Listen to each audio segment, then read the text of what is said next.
चलिए स्टार्ट करते हैं। मेरा आवाज आ रहा है आप सबको? Yes sir. हाँ, चलिए हम लोग ना गायनेकोलॉजी स्टार्ट करते हैं दत्ता की बुक से।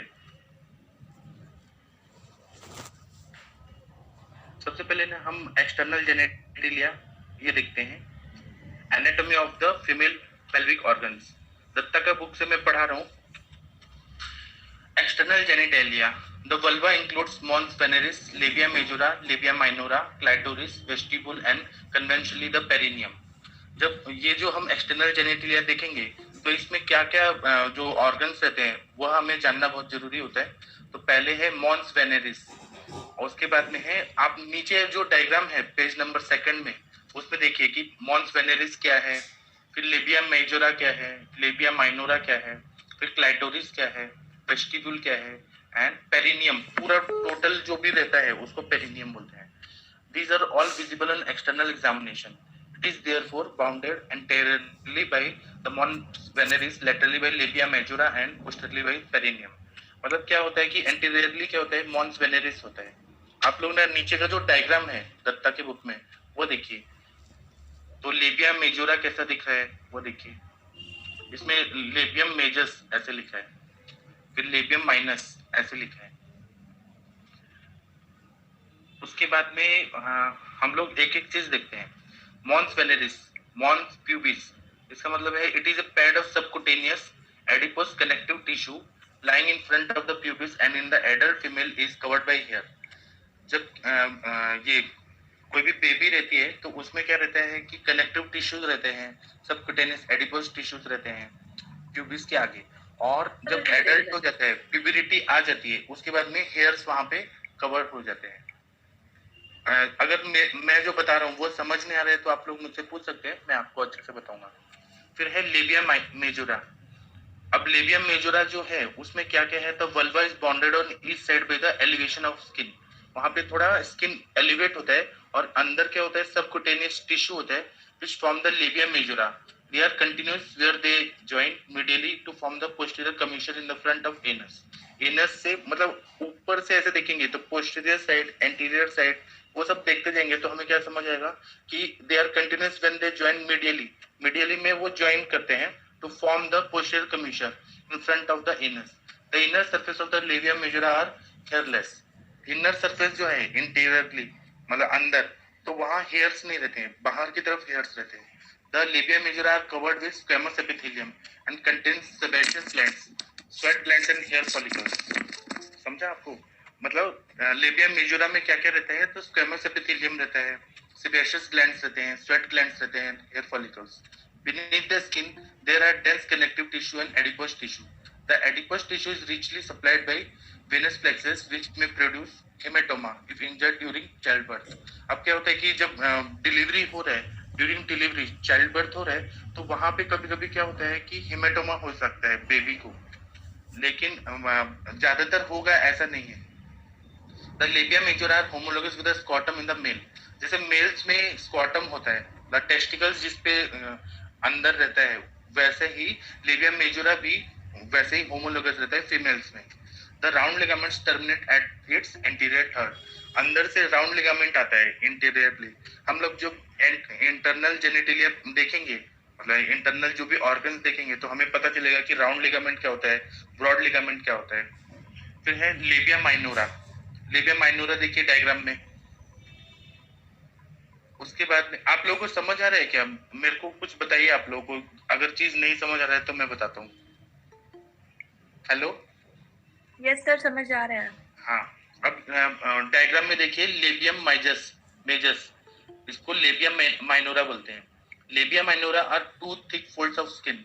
मतलब दोनों साइड से देखेंगे, लेफ्ट और राइट, वो एक फोल्ड है स्किन का, डिवाइड ऑफ फैट, वहां पे फैट्स नहीं रहता। On either side just with in the labia majora, मतलब लेबिया मेजोरा के अंदर इंटीरियरली वहां पे ये लेबिया माइजोरा रहता है, माइनोरा रहता है। Accept in the parous women. पेरस women का मतलब है कि जिनका पेरिटी हो गया है, मतलब जो प्रेग्नेंट हो गई है, उसको पेरस वुमेन बोलते हैं। ग्रेविड मतलब ग्रेविडा, पेरस, ये जो टर्म्स हैं ये आपको गायनेकोलॉजी में पढ़ने को आएगा। तो पेरस वुमेन मतलब जो प्रेग्नेंट हो चुकी है एक बार। तो except in the parous women they are only exposed when the labia majora are separated, मतलब पेरस वुमेन के अलावा वह सभी लोगों में ऐसे हम लोग रिकॉग्नाइज कर सकते हैं लेबिया मेजोरा और labia minora. Anteriorly they are divided to enclose the clitoris. मतलब आप देखिए क्लाइटोरिस कहाँ पर है, ऊपर के भाग में जो रहता है एंटीरियरली। एंटीरियरली मतलब ऊपर का भाग जो है, अगर हमने सुपाइन पोजीशन में कोई लेडी को लिटा दिया तो ऊपर का भाग जो रहता है वहां पे क्लाइटोरिस रहता है। क्लाइटोरिस जो रहता है ना वो सेक्सुअल मतलब वहां पे ना सेक्सुअल स्टिमुलेशन करने के बाद कोई भी स्त्री जो है ना, मतलब जो फीमेल है उसको एक्साइटमेंट आता है, वो क्लाइटोरिस जो रहता है वो बहुत ही इंपॉर्टेंट पार्ट रहता है सेक्सुअल एक्साइटमेंट के लिए। और कभी कभी जो इस्लामिक कंट्रीज वगैरह जो है वहां पे क्या करते थे कि मतलब औरतों पे जुल्म करते थे, तो वहां पे ऐसा किया जाता था कि जो फीमेल्स हैं उनको ज्यादा मतलब सेक्सुअल इच्छा ना हो, इसलिए वहां पे ना क्लाइटोरिस को कट करके मतलब ऐसे कर दिया जाता था कि उनको क्लाइटोरिस को कट कर देते हैं ताकि औरतों को ना इच्छा हो सेक्सुअल। ये मतलब पहले इस्लामिक कंट्रीज में होता था, बाद में बैन कर दिया गया। एंटीरियरली, अब एंटीरियरली देखिए कि क्लाइटोरिस कहाँ है। Clitoris anteriorly they are divided to enclose the clitoris and unite with each other in front and behind the clitoris to form the pubis and frenulum respectively. pubis and frenulum देखिए कहाँ पर है। उसके बाद में ऊपर की तरफ pubis and frenulum। उसके बाद में है the lower portion of the labia minora fuses across the midline to form a fold of skin known as forechit। forechit देखिए कहाँ पर है, नीचे के साइड में। ऊपर के साइड को एंटीरियरली बोला है, नीचे के साइड को पोस्टीरियरली बोला है। तो नीचे के साइड में लेबिया माइनोरा जब आ रहे हैं, दोनों फोल्ड नीचे ऐसे आ रहे हैं तो वो वहां पे ज्वाइन हो रहे हैं, कहाँ पे, फोरचिट पे। उसके बाद है कि it is usually injured during child birth. जब चाइल्ड बर्थ होता है मतलब डिलीवरी होती है तो वहां पे क्या होता है, वहां पे वो ज्यादातर इंजर हो जाता है, तो इसीलिए वो ना हो, इसलिए वहां पे कट किया जाता है और फिर बाद में टाँके लगाए जाते हैं, स्विचिंग किया जाता है चाइल्ड बर्थ में, वहां पे इंजरी ज्यादा ना हो। Between the fourchette and the vaginal orifice is the fossa नेविकुलरिस।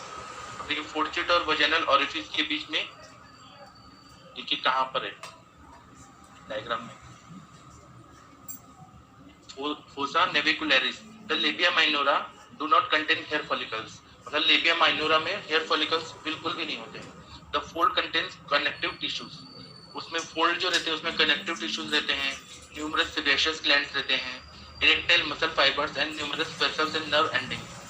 वो बहुत ही सेंसिटिव भाग रहता है, मतलब इसलिए नर्व वेसल्स रहते हैं, नर्व एंडिंग्स रहते हैं, ब्लड वेसल्स का वहाँ पे सप्लाई होता है, इरेक्टाइल मसल फाइबर्स रहते हैं, तो सेक्सुअल एक्ट के टाइम पे वो बहुत ही ज्यादा इरेक्ट हो जाते हैं और सेबेशियस ग्लैंड्स भी रहते हैं। It is homologous to the ventral aspect of the penis.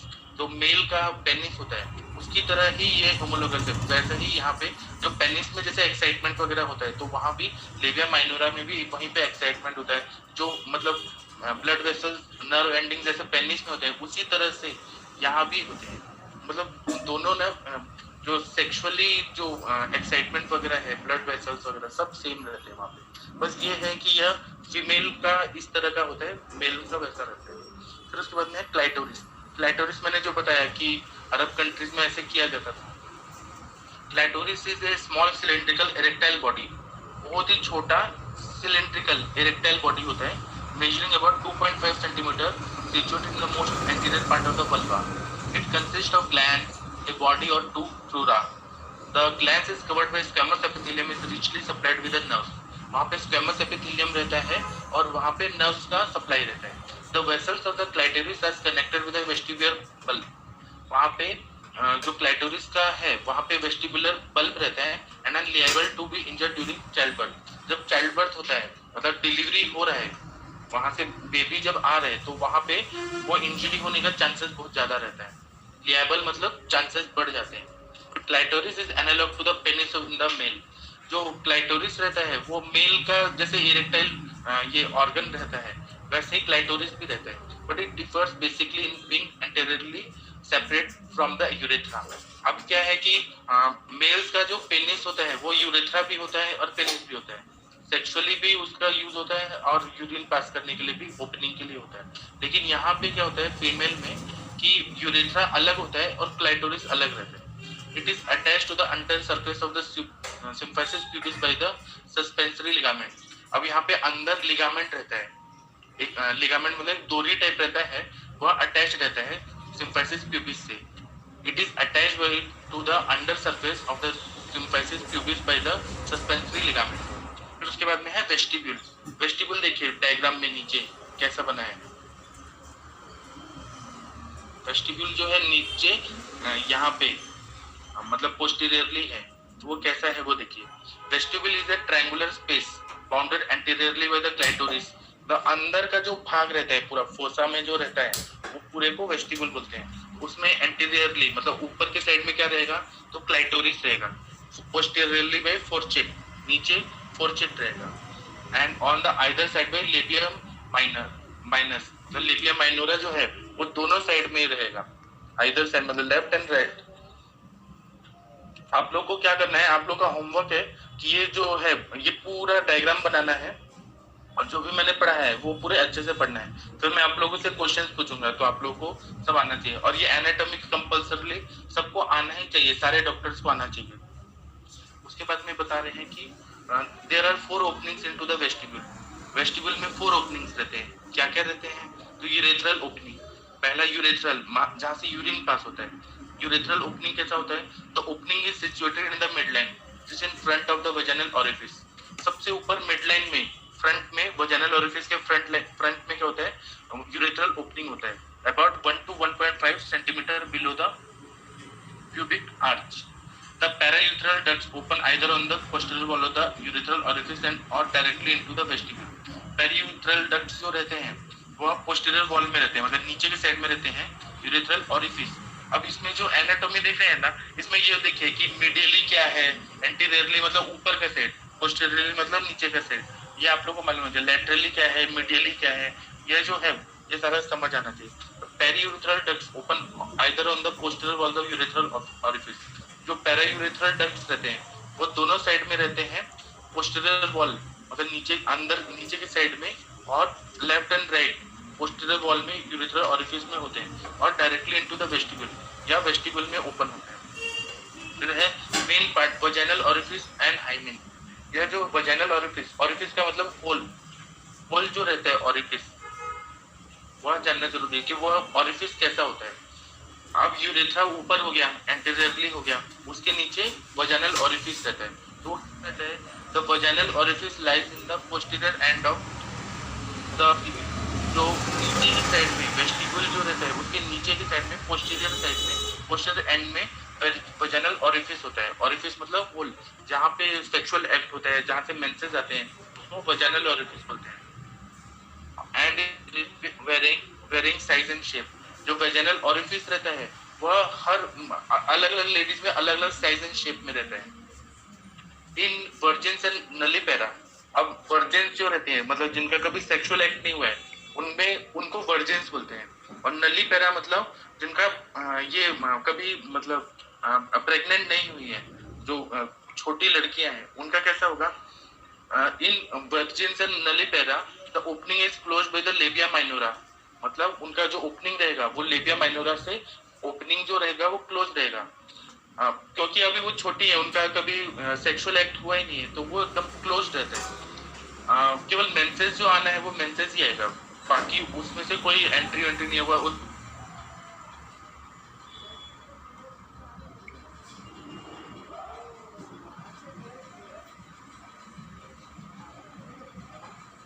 वो इंटैक्ट है कि नहीं है। अगर वो हाइमेन का कुछ प्रॉब्लम रहता है, अगर वो बस्ट हो गया होता है या कुछ रहता है, बहुत सारे तो रिलीजन में पहले ऐसा होता था कि डाइवोर्स वगैरह हो जाता था कि इनका पहले सेक्सुअल एक्ट हो चुका है। लेकिन वो ऐसा आज के जमाने में नहीं बनना चाहिए, क्योंकि आजकल क्या होता है टेनिस वगैरह लड़कियां खेलती हैं, साइकिलिंग करती हैं, दौड़ती हैं, तो कभी उसकी वजह से भी हाइमेन जो है वो बस्ट हो जाता है। तो वो वर्जिनिटी का ये नहीं होना चाहिए आजकल।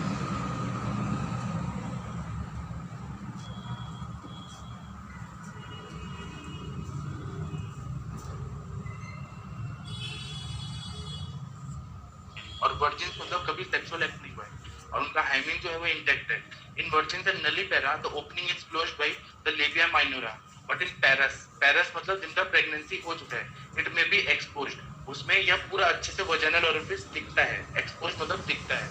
It is incompletely closed by the septum of mucous membrane. जो ये रहता है वजाइना का ओरिफिस रहता है. ओरिफिस मतलब hole. It is incompletely closed मतलब इनकम्प्लीटली क्लोज्ड रहता है. एक सेप्टम रहता है म्यूकस मेम्ब्रेन का, उसको हाइमिन बोलते हैं. The membrane varies in shape. जो मेम्ब्रेन रहता है वो अलग अलग शेप का रहता है, बट इज यूजुअली सर्कुलर और क्रिसेंटिक इन वर्जिन. जो वर्जिन्स लड़कियां रहती हैं उनमें सर्कुलर रहेगा और क्रिसेंटिक रहेगा membrane. The hymen is usually ruptured at the consummation of marriage. जब मैरिज होता है तो उसका जो पार्टनर होता है मतलब हस्बैंड का जो पेनिस होता है, उससे क्या होता है कि वह सेक्सुअल एक्ट से हाइमिन बर्स्ट होता है और वहां से थोड़ा सा ब्लड फ्लो आता है. तो यही बोल रहे थे hymen is usually ruptured at the consummation of marriage. जब मैरिज होने के बाद जब उसका कंसम्मेशन होगा, सेक्सुअल एक्ट होगा, तभी ये हाइमेन जो है वो रप्चर्ड होता है. During child birth the hymen is extremely lacerated. जब चाइल्ड बर्थ होगा, वहां से बेबी आएगा, बच्चा आएगा, तो जो हाइमेन है वो बहुत ज्यादा लैसेरेटेड होता है. मतलब वहां पे जख्म हो जाता है, वहां से ब्लड आने लगता है. And is later represented by cicatrized nodules of varying size. बाद में क्या होता है कि चाइल्ड बर्थ होने के बाद वहाँ छोटे छोटे नोड्यूल्स हो जाते हैं अलग अलग साइजेस के, कॉल्ड द कैरेंकुली माइटिफॉर्म. उसको ये जो डेफिनेशन है कैरेंकुले माइटिफॉर्म यह बोला जाता है. In both sides it is lined by stratified squamous epithelium. Hymen जो रहता है और ये वजाइना वगैरह रहता है, इसके साइड में स्ट्रैटिफाइड स्क्वैमस एपिथेलियम रहता है. इसके बाद में सबसे इंपॉर्टेंट ग्लैंड जो रहता है बार्थोलिन ग्लैंड. वो क्या रहता है कि वो ग्लैंड रहता है ना, जब सेक्सुअल एक्ट होता है तो वहां से बार्थोलिन ग्लैंड का एक सिक्रीशन होता है. जैसे मेल्स में क्या होता है कि जब ये स्पर्म्स आते हैं, सीमेन आता है, मेल्स में जो प्रोस्टेट ग्लैंड है वहां से सिक्रीशन आता है. और क्या होता है कि स्पर्म्स उसी में ये रहते हैं मतलब लाइव रहते हैं. तो जो 5 ml का जो भी सीमेन आता है उसमें स्पर्म सेल्स रहते हैं, तो ये जो है प्रोस्टेट ग्लैंड उसका सिक्रीशन होता है. उसी तरह से फीमेल्स में बार्थोलिन ग्लैंड है, वो जब सेक्सुअल एक्ट होता है तो स्टार्ट जब होता है या कोई रोमांटिक मूवी देखते हैं तो उससे क्या होता है कि बार्थोलिन ग्लैंड का सिक्रीशन आ जाता है. और वो सिक्रीशन जो रहता है उससे बहुत ज्यादा वो सिक्रीशन होने के बाद सेक्सुअल एक्साइटमेंट बहुत ज्यादा बढ़ जाता है. तो इसका काम क्या है कि योनि भाग जो भी ये वजाइना का भाग है वहां पे गीला होना मतलब सिक्रीशन होने के बाद वहां पे ऐसे चिपचिपा कोई सिक्रीशन होता है, तो वही बार्थोलिन ग्लैंड पड़ते हैं. और पेशेंट हमारे पास आते हैं ना तो बार्थोलिन ग्लैंड का इन्फ्लेमेशन लेके आते हैं बहुत बार, क्योंकि वहां कोई भी इन्फेक्शन हो जाता है तो वहां स्वेलिंग आ जाता है बार्थोलिन ग्लैंड का. तो उसके लिए एंटीबायोटिक्स दिया जाता है एलोपैथी में, और आयुर्वेद में भी इसका ट्रीटमेंट है. वो मैं बाद में बताऊंगा ट्रीटमेंट पार्ट. अभी एनाटॉमी देखते हैं. Bartholin glands. The Bartholin glands are situated in the superior posterior perineal pouch. जो ये है सुपरफिशियल ऊपर के साइड में ही पेरिनियल पाउच में ये बार्थोलिन ग्लैंड्स रहते हैं, दो रहते हैं. Close to the posterior end of the vestibular bulb. Vestibular bulb देखिए कहाँ पर है, वेस्टिबुल, उसके साइड में ही बार्थोलिन ग्लैंड रहता है. दे आर पी साइज्ड मतलब मटर जो होता है पी के साइज में, मटर के साइज में रहता है, ऑफ अबाउट 0.5 सेंटीमीटर मतलब 0.5 सेंटीमीटर का बार्थोलिन ग्लैंड रहता है. And yellowish white in colour, yellowish white in colour रहता है. अगर पेशेंट को अगर हम देखेंगे या कोई लेडी को भी देखेंगे तो बार्थोलिन ग्लैंड वहां दिख जाता है, तो येलोइश व्हाइट इन कलर रहता है. During sexual excitement it secretes abundant alkaline mucus with helps in lubrication. मैंने बताया ना कि जब सेक्सुअल एक्साइटमेंट होता है, कोई रोमांटिक मूवी देख रहे हैं या कोई भी ऐसे कामोत्तेजना हो रही है, सेक्सुअल एक्साइटमेंट हो रहा है, तो वहां से अल्कलाइन म्यूकस का सिक्रीशन होता है और उससे क्या होता है पूरा जो वजाइना का भाग है वो लुब्रिकेट हो जाता है. Contraction of bulbocavernosus helps is the secretion. अब उसमें जो बाल्बोकार्वेनियस मसल्स रहते हैं और जो भी सप्लाई रहता है उसका कॉन्ट्रैक्शन रहता है और उससे ना स्क्वीज होता है, सिक्रीशन जो रहता है वो बाहर की तरफ फेंका जाता है, मतलब बाहर की तरफ आ जाता है. The glands are compound racemose variety and are lined by columnar epithelium. वहां पे रेस्मस जो भी रहते हैं उस तरह का वो रहता है और कंपाउंड रहता है, मतलब ग्लैंड जो रहते हैं ना छोटे छोटे रहते हैं वहां पे, और कॉलमनर एपिथेलियम रहता है. Each gland has got a duct which measures 2 centimeter. उसमें ना एक डक्ट रहता है, ओपनिंग रहता है 2 सेंटीमीटर का रहता है. opens into the vestibule. इसका ओपनिंग क्या रहता है? वेस्टिब्यूल में रहता है। Outside the hymen at the junction of the anterior 2/3 and posterior 1/3 in the groove between the hymen and the labium minus. जो बार्थोलिन ग्लैंड रहता है ना, उसका जो ये रहता है ओपनिंग रहता है, वो कैसा रहता है? तो 2/3 पोस्टीरियर, मतलब नीचे की तरफ 2/3 रहेगा और 1/3 अंदर की तरफ, ग्रूव जो अंदर रहता है हाइमेन एंड लेबियम माइनस, उसकी तरफ रहता है। The duct is lined by columnar epithelium but near its opening by stratified squamous epithelium. जो डक्ट रहता है बार्थोलिन ग्लैंड का, जो डक्ट मतलब ओपनिंग रहता है, उसको डक्ट बोलते हैं। वह कोलमनर एपिथेलियम रहता है और स्ट्रैटिफाइड स्क्वैमस एपिथेलियम रहता है। अगर हमने हिस्टोलॉजी उसका देखा तो the Bartholin glands correspond to the bulbourethral gland of male. जो मेल में भी यह रहता है, जो बल्बो-यूरेथ्रल ग्लैंड रहता है, उसके जैसा ही यह सेम फीमेल्स में भी रहता है। हम उसको ऐसा सिमिलैरिटी के हिसाब से देख सकते हैं। अभी फिगर 1.3 देखिए, उसमें देखिए क्या क्या है। तो क्लाइटोरिस कहाँ पर है? डायग्राम में देखिए, दत्ता की बुक में, गायनेकोलॉजी की बुक में देखिए, फिगर 1.3 में क्लाइटोरिस कैसा है। फिर यूरेथ्रल नियाटस, नियाटस मतलब ओपनिंग कैसा है। फिर उसके बाद में बल्ब ऑफ वेस्टिब्यूल, वेस्टिब्यूल किस तरह से बल्ब है उसका। फिर इश्यो का कावेरनस, वो देखिए कैसा है। फिर यूरोजेनिटल डायफ्राम कैसा है। फिर ग्रेटर वेस्टिब्यूल बार्थोलिन ग्लैंड कैसा है। बार्थोलिन ग्लैंड ऐसे दिखता है, बाहर से भी देखेंगे तो दिखता है। ये डायग्राम में भी देखिए पी शेप्ड है। उसके बाद में मसल्स देखिए वहां पे क्या क्या है। लेवेटर एनाई एनस किस तरह से है, और दूसरे साइड से बल्बो कार्वेनस कैसा है, लेबियम माइनस कैसा है, हाइमिन कैसा है, वजाइनल इंट्रोइटस कैसा है, सुपरफिशियल ट्रांसवर्स पेरिनियल पेरिनाई। और ये सारा चीज जो है ना, ये डायग्राम बना के आप लोग पढ़ लीजिए, क्योंकि आप लोग का एनाटॉमी में ये आता है और वाइवा में भी ये पूछते हैं, और एज ए डॉक्टर भी आप लोग को सब मालूम होना चाहिए। फिर वेस्टिबुलर बल्ब, वेस्टिबुलर बल्ब कैसा होता है डायग्राम में देख लीजिए, और फिर मैं जो पढ़ा रहा हूँ वो सुनिए। वेस्टिबुलर बल्ब कैसा होता है? These are bilateral elongated masses of erectile tissue situated beneath the mucous membrane of the vestibule। ये bilateral मतलब बोथ साइड में रहता है, राइट एंड लेफ्ट दोनों साइड में रहता है। इरेक्टाइल टिश्यूज रहते हैं, म्यूकस मेम्ब्रेन के अंदर रहते हैं वेस्टिब्यूल के। Each bulb lies on either side of vaginal orifice in front of Bartholin gland and is incorporated within the parthocavernous muscles। अब ये जो बल्ब रहता है, वेस्टिबुलर बल्ब रहता है, दोनों साइड में रहता है बार्थोलिन ग्लैंड के, और बाल्बोकावर्नस मसल्स के अंदर रहता है। They are homologous to single bulb of the penis. जो पेनिस रहता है मेल का, उसके जैसा ही ये रहता है। जो फंक्शन पेनिस का रहता है, एक्साइटमेंट वगैरह होना, वैसे ही यहाँ भी होता है। And corpus spongiosum in the male. आप लोगों ने पेनिस का जो है, या मैं पढ़ाऊंगा आपको पेनिस का क्या क्या होता है। तो बल्ब कैसा होता है मेल पेनिस का, कॉर्पस स्पॉन्जियोसम कैसा होता है, वो मैं बताऊंगा। तो जो फंक्शन वहाँ मेल पेनिस का होता है, वही यहाँ फंक्शन इसका होता है। They are likely to be injured during child birth with the risk haemorrhage. क्या होता है कि यह ना इसका इंजरी होने का बहुत चांसेस रहता है चाइल्ड बर्थ के टाइम, और बहुत ज्यादा हिमरेज होता है, वहाँ पे ब्लड आने लगता है चाइल्ड बर्थ के टाइम पे। हर समय होगा ऐसा नहीं है, लेकिन लाइकली टू बी इंजर्ड होने का चांसेस रहता है। इसके बाद में है perineum. The details of anatomy perineum are described later in this chapter। यह पेज नंबर 20 में बाद में बताएंगे। अब blood supply of the vulva. अब इसमें क्या क्या ब्लड सप्लाई है, ये आप लोगों को एनाटॉमी पूरे अच्छे से मतलब पूरा अच्छे से समझ आके और याद होना चाहिए सारा। ये कंपलसरी है सारे डॉक्टर्स को। आर्टरीज क्या है? तो branches of internal pudendal artery. मतलब इसमें ब्रांचेस क्या है? इंटरनल पुडेंडल आर्टरी के रहते हैं। The chief being labial, transverse perineum, artery to the vestibular bulb. मतलब क्या क्या रहते हैं इसके ब्रांचेस, क्या रहते हैं? लेबियल आर्टरी, लेबिया में जो सप्लाई करता है। फिर ट्रांसवर्स पेरिनियम, पेरिनियल जो पेरिनियम में सप्लाई कर रहा है। Artery to the vestibular bulb, vestibular bulb के लिए जो, और ये सारे ना सेंसिटिव ऑर्गन्स रहते हैं जो एक्सटर्नल जेनिटलिया में, तो वहां पे बहुत ज्यादा एक्साइटमेंट वगैरह होता है, सेक्सुअल एक्ट होता है, इसलिए वहां पे आर्टेरियल सप्लाई जो रहता है प्योर ऑक्सीजन का, वो एकदम अच्छे से होना चाहिए। And deep and dorsal arteries to the clitoris. Deep and dorsal side में आर्टरीज रहती है, वो क्लाइटोरिस को ब्लड सप्लाई करती है।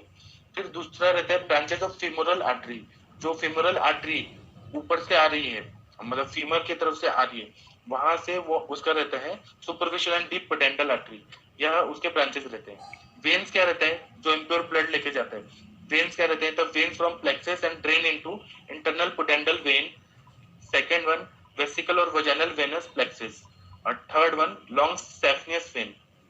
तो ये तीन जो वेन है वो याद रखिए, internal pudendal vein, second one vesical और vaginal venous plexus, third long saphenous vein. Varicosities during pregnancy are not common and may rupture spontaneously, causing visual bleeding और hematoma formation। अब क्या होता है कि वेरिकोसिटीज जो रहती है वह अनकॉमन रहती है, वह अनकॉमन नहीं रहती है, और वो ना रप्चर हो जाती है और ब्लीडिंग होने लगता है चाइल्ड बर्थ जब होता है। तो ये आप लोगों को जानना जरूरी है। फिर nerve supply of the vulva, vulva का नर्व सप्लाई क्या होता है? The supply is through bilateral spinal somatic nerve. इसमें स्पाइन से आने वाले जितने भी हैं, जो जैसे ये है लंबर और सैक्रल जो स्पाइनल नर्व है, उसका यहाँ सप्लाई होता है, नर्व सप्लाई।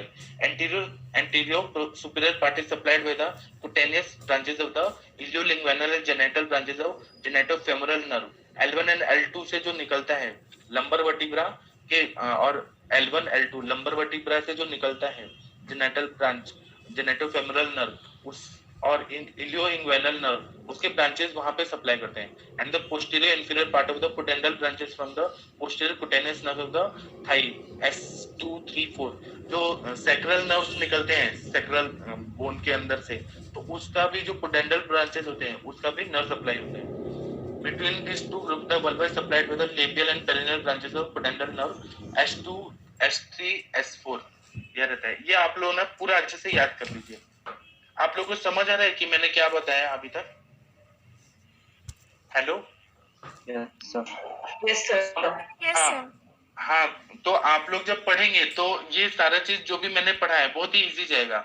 अब मैं इंटरनल जेनेटल ऑर्गन्स पढ़ाऊं कि ब्रेक लूं? आप लोग बताइए, आप लोग जैसा चाहेंगे वैसा। आ रहा हूं ना, यह बहुत ही इंपॉर्टेंट है क्योंकि गायनेकोलॉजी में आयुर्वेद भी आप लोग को लिखना पड़ता है। एक मिनट, मुझे इसमें आना है, गूगल मीट में आना है।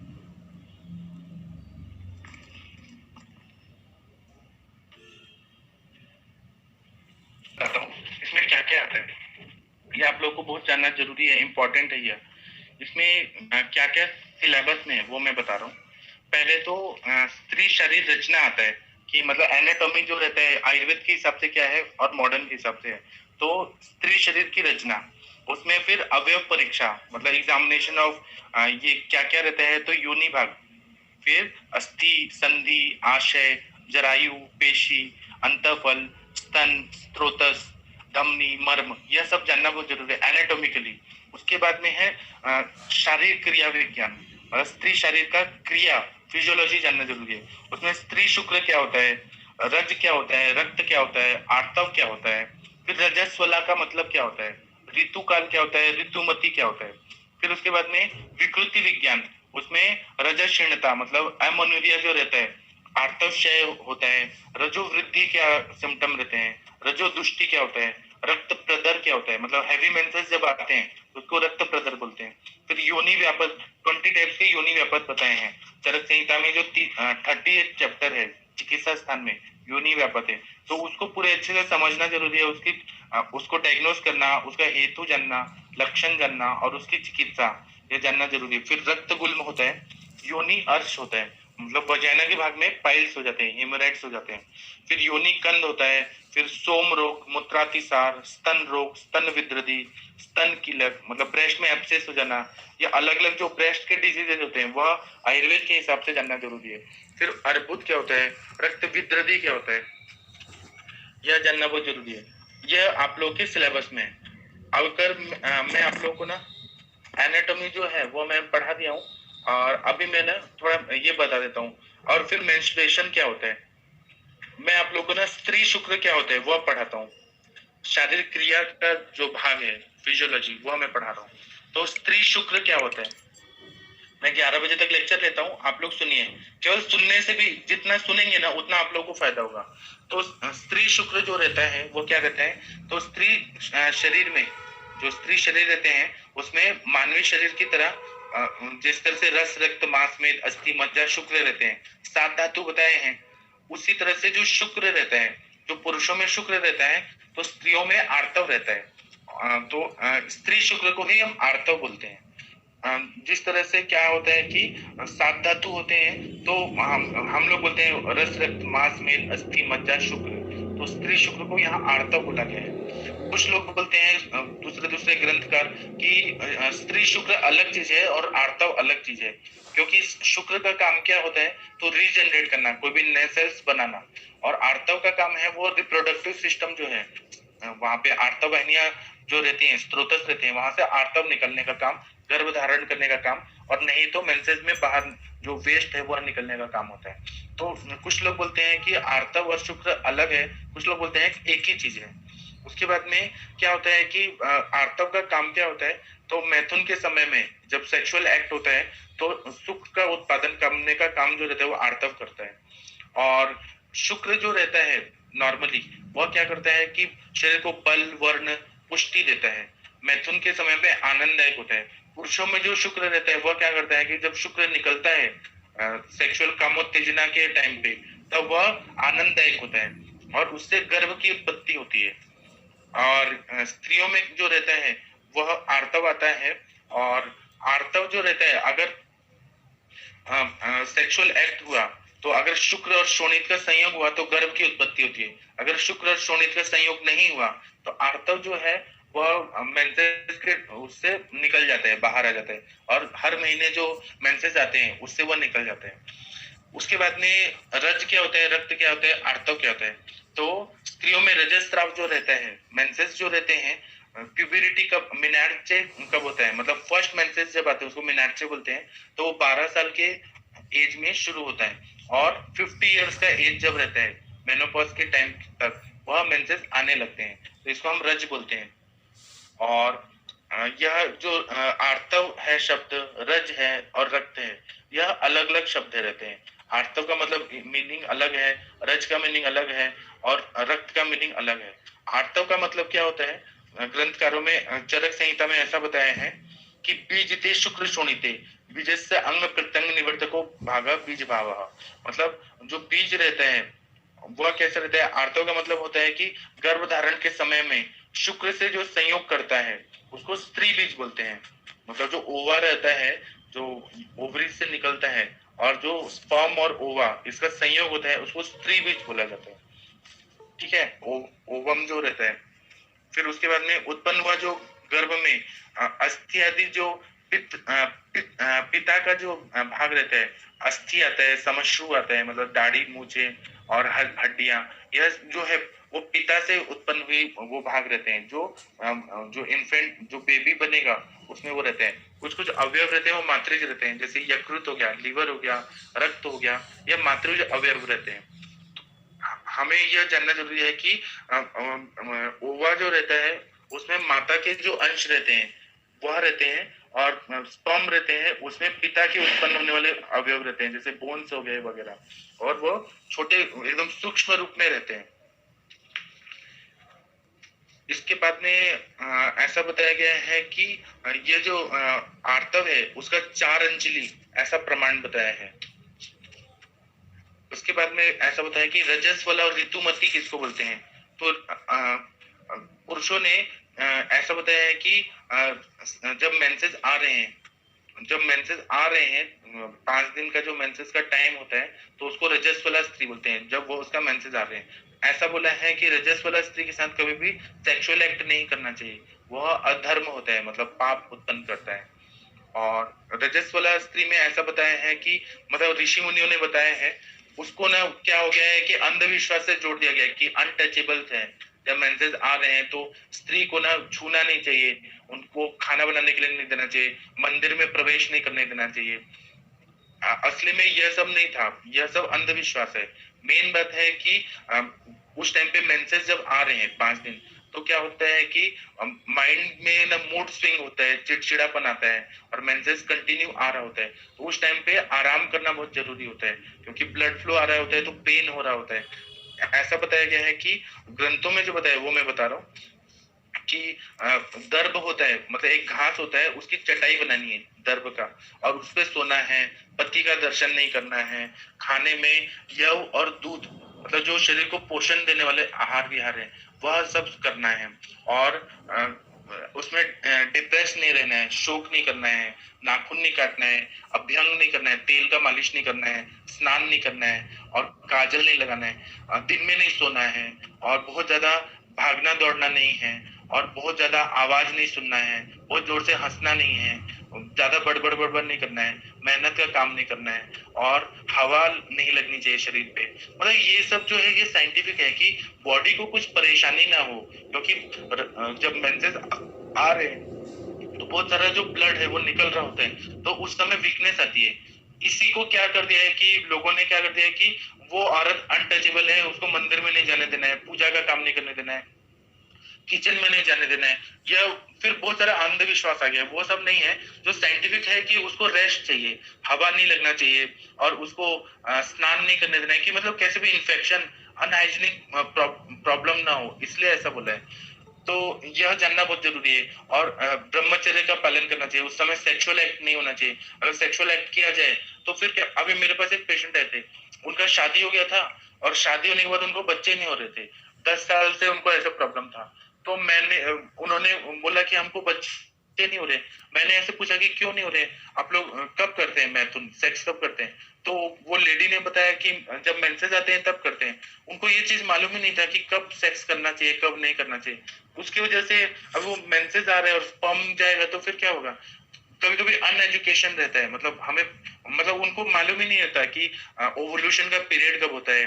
मतलब मेंसेस के बाद जो 9 to 14 डे रहता है, ये ओवुलेशन होता है, फॉलिकल्स रप्चर होते हैं और उस टाइम पे ओवा आता है। यह मालूम ही नहीं होता, इसलिए अनएजुकेशन की वजह से, इलिटरेसी की वजह से ये सारे प्रॉब्लम हो सकते हैं। तो हमें यह चीज जानना जरूरी है, डॉक्टर्स को जानना जरूरी है। तो मैं ये बता रहा हूँ कि उस टाइम पे कभी भी सेक्सुअल एक्ट नहीं करना चाहिए। एलोपैथी साइंस है वो बोलता है कि यह उस टाइम पे सेक्स करने से क्या होता है, तो कॉन्ट्रासेप्शन होता है, मतलब कि मतलब उस टाइम पे बच्चे नहीं होता है, तो उस टाइम पे अलाउ करता है, मॉडर्न साइंस अलाउ करता है। लेकिन आयुर्वेद उसको गलत मानता है, क्योंकि एक तो उसको मेंसेस आ रहे हैं, वो इतना बेचारे इतना परेशान है, इतना उसको बैक पेन हो रहा है, थाइस में पेन हो रहा है, और उस टाइम पे सेक्सुअल एक्ट करेंगे तो उसका पेन और बढ़ेगा, वात वृद्धि हो जाएगी।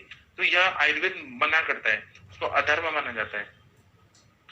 उसके बाद में ऐसा है, मॉडर्न साइंस ऐसा नहीं बोलता कि आपको करना ही है उस टाइम, वो बोलता है कि उस टाइम किया तो कॉन्ट्रासेप्टिव रहता है वो प्रोसेस, उस टाइम पे अगर कंसीव नहीं होने के चांस रहते हैं, इसलिए आप कर सकते हैं, ऐसा अलाउ करता है। आयुर्वेद उसको अधर्म बोलता है, पाप बताता है कि नहीं करना है, क्योंकि पुरुष का शुक्र भी नष्ट होता है और कोई भी इन्फेक्शन पेनिस को अगर हो गया तो वो पूरा मेल बॉडी को तकलीफ देगा, इसलिए ऐसा बोला है। उसके बाद में ऐसा बोला है कि रजस वाला जब है टाइम, मेंसेस आ रहे हैं 5 दिन, उस टाइम पे जो खाना है वो बहुत हल्का होना चाहिए, लघु होना चाहिए, दीपन पाचन वाला होना चाहिए, बहुत हल्का खाना खाना चाहिए। और दूसरा है कि स्नान वर्ज्य करने का मतलब यह है कि ऐसा नहीं है कि स्वच्छता नहीं करना, मतलब बहुत ज्यादा पानी में नहीं रहना है, थोड़ा सा स्नान कर सकते हैं हल्का। उससे क्या होगा कि, और जो योनि भाग है वजाइना वगैरह का, वो क्लीन होना बहुत जरूरी है, नहीं तो इन्फेक्शन हो जाएगा। और दूसरा है कि बहुत ज्यादा हंसना बोलना, यह सब क्यों मना किया गया है, क्योंकि बहुत ज्यादा हंसेंगे बोलेंगे तो वायु का प्रकोप होगा और वीकनेस आएगा, इसलिए ऐसा बोला है। इसका मतलब ये नहीं है कि हंसेगी नहीं, बोलेगी नहीं और मतलब वो डिप्रेशन में रहे। और आजकल तो मतलब कुछ जमाने पहले ऐसे बोलते थे कि अंधेरे रूम में बंद कर देते थे, तो वो एक तरह से टॉर्चर किया है। वो सब अंधविश्वास है। हमें ना साइंटिफिकली जानना है कि क्या नहीं करना है, क्या करना है, इस तरह से हमको जानना जरूरी है। और ऐसा है कि चटाई पे सोने के लिए बोला है, क्यों? क्योंकि उससे ना सेक्सुअली एक्साइटमेंट ना हो और उस टाइम पे पूरा बॉडी को रिलैक्स होना चाहिए, इसलिए चटाई पे सोने के लिए बोला है। बाकी इसका और नहीं है कि वो उसको पनिश कर देना है, मेंसेस आ गया है तो। यह जो भी नियम है, इसका साइंटिफिक अप्रोच हमको जानना जरूरी है। अभी मैंने 45 मिनट तक लेक्चर ले लिया, मैंने थोड़ा इंट्रोडक्शन दे दिया। आप लोग मुझे बताइए कि आप लोग को मेरा पढ़ाया हुआ समझ आ रहा है क्या? Yes sir. हाँ, तो